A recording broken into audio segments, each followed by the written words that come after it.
Okay, I'm gonna curl this hair.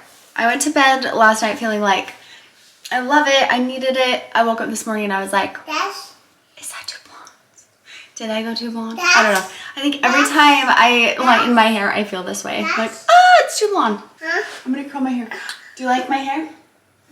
You like it? I'm just using this curling iron. I've had it forever. I rarely section my hair when I curl it just because I'm lazy. I'm like, I'm gonna curl these pieces, and if you can't see the other ones, I'm not gonna curl them. I mean, oh, that color is so pretty. Isn't that so pretty? Oh, I needed it. I did need it. Definitely needed to brighten it up, but it's just always a little shocking to me. And it has been a really long time. I was trying to remember when I colored my hair last, and I can't remember. I can't remember if it was in the spring.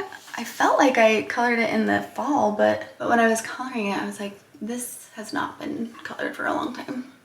It was just so dark. My hair does grow really fast, but it just seems like it's been a long time. I've always liked my ends a little more straight, you know, Utah curls, but I am trying to get away from that a little bit. Do I like it straight or curly more?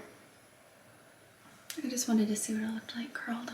I do think I kind of like it straight more. My hair is pretty thin. I don't feel like it always looks thin, but it is pretty thin. And so sometimes I feel like I can make it look a little more full if it's curled. I feel like I got it a little too curled right here.